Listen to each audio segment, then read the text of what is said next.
alterou o cadastro e as mortes pela Covid-19 em São Paulo despencaram de 1.021 mortes registradas ontem para 281 registradas hoje.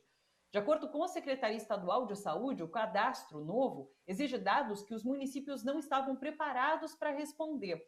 O Ministério da Saúde está exigindo CPF, identificação da carteira do SUS e até se o paciente é estrangeiro. De acordo com o governo de São Paulo, vários municípios relataram dificuldades nesse cadastro dos óbitos. Uma maquiagem, né? Essa alteração ocorreu depois que o Brasil ultrapassou ontem a marca dos 3.000 mortos pela Covid-19 em 24 horas. Foram exatamente 3.225 mortes. Uma das vítimas foi Haroldo Lima, de 81 anos, ex-deputado federal pelo PCdoB. Ele foi chefe da Agência Nacional também do Petróleo, Agência Nacional do Petróleo, no governo Lula. Muitos políticos e autoridades se manifestaram sobre a morte do ex-deputado, que estava internado em Salvador. A ex-presidenta Dilma Rousseff disse o seguinte: a Covid-19, ampliada pelo descaso de um governo negacionista, matou mais de 3.000 brasileiros ontem. Entre eles está Haroldo Lima, homem que dedicou sua vida à luta pela democracia e por um Brasil justo e soberano. Minha solidariedade à família, amigos e seus companheiros do PCdoB. O cientista Miguel Nicoleles, que foi um dos primeiros a alertar sobre o descontrole desses óbitos no Brasil e que a gente poderia passar das 3.000 mortes, ele disse o seguinte na sua conta no Twitter: nesta noite trágica, 2 consensos emergiram. É preciso mudar radicalmente para ontem a estratégia de combate à pandemia antes que o Brasil cruze um ponto de não retorno. 2. O item 1 não se materializará sem que o maior aliado do coronavírus no Brasil seja afastado do seu cargo. Hoje, a Ordem dos Advogados do Brasil pediu que a Procuradoria-Geral da República denuncie Jair Bolsonaro por sua conduta ao longo da pandemia.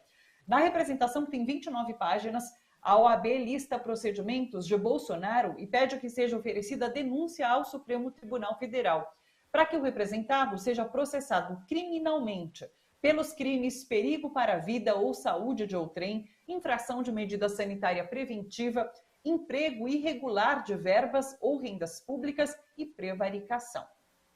No final da manhã, agora de hoje, Jair Bolsonaro voltou a defender o tratamento precoce para a Covid-19. Foi durante um pronunciamento após reunião com os presidentes do STF, Congresso Nacional e 6 governadores aliados do governo, além de ministros, entre eles Marcelo Queiroga, que foi finalmente oficializado na pasta ontem. Vamos dar uma olhada num trecho dessa fala de Jair Bolsonaro. Tratamos também de possibilidade de tratamento precoce, isso fica a cargo do ministro da Saúde, que respeita o direito e o dever do médico off-label tratar os infectados. É uma doença, como todos sabem, ainda desconhecida, uma nova cepa ou um novo vírus apareceu e nós, obviamente, cada vez mais nos preocupamos em dar um atendimento adequado a essas pessoas.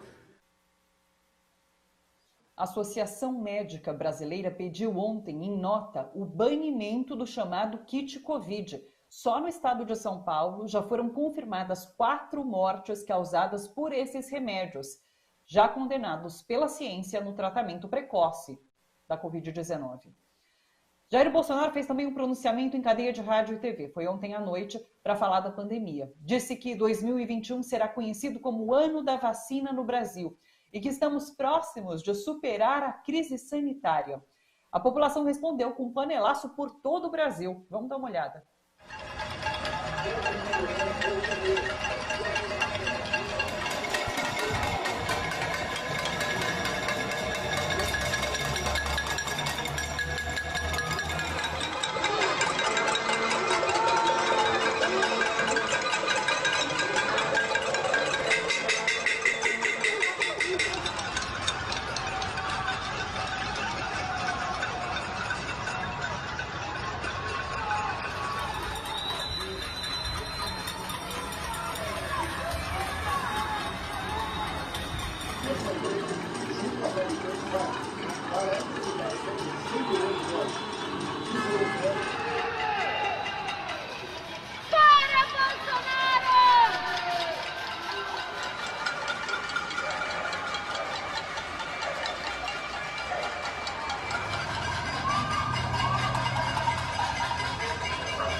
Vamos conversar sobre tudo isso com o Gustavo Conde, linguista, jornalista, comunicador, já está aqui com a gente. Oi, Conde, tudo bem com você?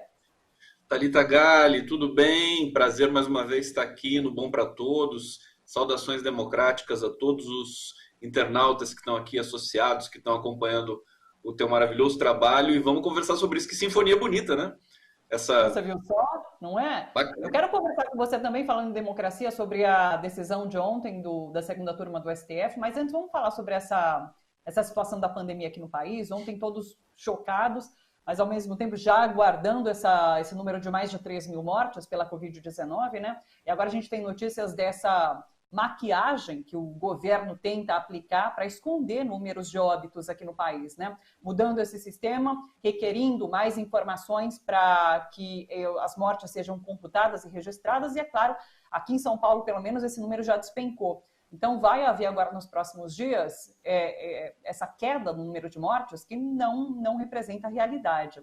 E eu quero chamar a atenção para essa reunião que Bolsonaro chama, né? Ele propõe, então, agora a criação de um comitê para a contenção da pandemia, isso um ano depois do início da pandemia, quando a gente vive essa situação mais crítica. Esse comitê já poderia estar funcionando há muito tempo. Ele chama uma reunião só com aliados, sem qualquer governador de oposição. Então, ele se propõe a falar, mas só com quem eu gosto, né? Com quem eu não gosto, eu não quero conversar. E daí, tem uma declaração já aqui nas redes, no portal UOL, eu estou dando uma olhada, do Renan Filho, que é o governador de Alagoas, ele é do MDB, ele fez parte dessa reunião. E ele cita um clima de constrangimento nessa reunião. Vou abrir uma aspas aqui dele. O presidente está instado pela situação a fazer uma inflexão, a mudar de discurso. Mas qual o problema? Ele não tem convicção. Ele até tem vontade, acha que precisa atenuar o discurso, mas não tem convicção. Ele vai fazer isso na questão da vacina, mas nas outras áreas vamos ter problemas. Isso são palavras do Renan Filho, governador de Alagoas. E ele fala sobre essa investida, então, dos presidentes do Congresso, né, da Câmara e Senado, mas que eles vão até um ponto, porque sabe que Bolsonaro vai ser inflexível em relação a certas medidas que precisam ser adotadas no país agora, que ele não vai mudar de opinião. Esse é o problema. A gente já assistiu essa história, né, Conde, de poderes fazendo investidas para tentar domesticar de alguma forma Jair Bolsonaro, mas ele não é capaz de reconhecer nenhum erro, ele não é capaz de dar um passo atrás e mudar o discurso e de ir contra essas convicções que ele tem. Então, assim, pouquíssima coisa vai se resolver em referência à pandemia, em relação à pandemia, com uma reunião como essa. Bom, quero sua avaliação. Cenário complexo, né, Thalita? Olha, vou começar falando do pronunciamento do Bolsonaro ontem, né?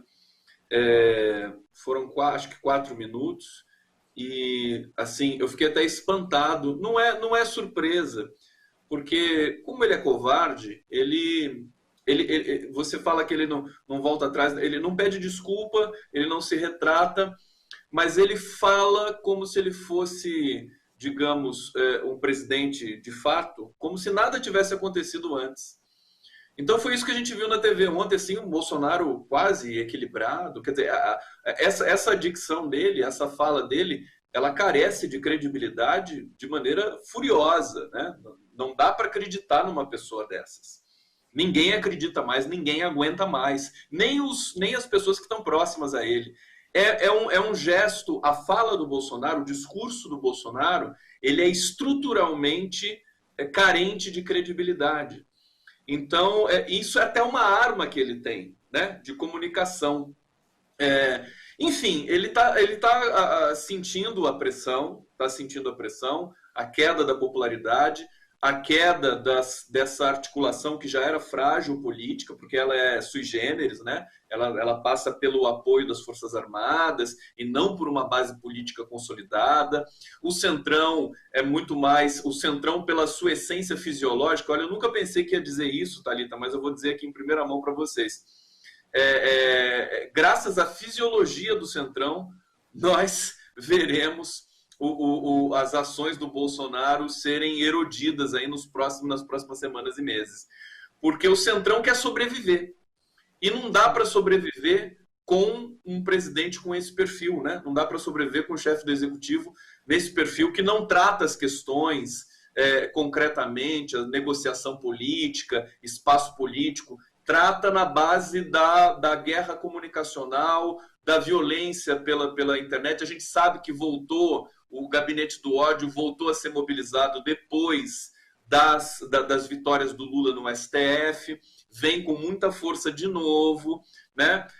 Mas, ao mesmo tempo, a gente percebe que tem um desgaste de material muito pronunciado aí do bolsonarismo e, sobretudo, do próprio Bolsonaro.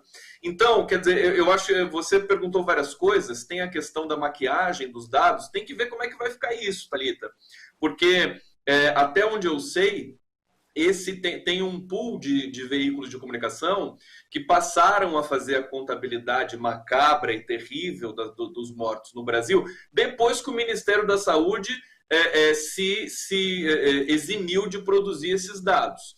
Então, as secretarias de saúde ofereciam. Só que, pelo que está sendo noticiado agora, os dados das secretarias de saúde precisam passar por uma chancela, por uma autorização do Ministério da Saúde. Se isso for verdade, é gravíssimo, porque hoje, por exemplo, nós poderemos ter um dado de uma queda brusca dos mortos por Covid no Brasil, o que vai ser uma mentira absolutamente, enfim, terrível, e o mundo vai cobrar. Nós estamos em aceleração. Se de repente hoje aparecer 700 mortos em função dessa nova contagem, a gente vai ficar mais à deriva do que a gente já está. Enfim, são muitas coisas a se pensar, Thalita, e eu vou passar para você para a gente, digamos, diluir um pouco mais essas questões aqui. Seu microfone acho que fechou, viu? É que eu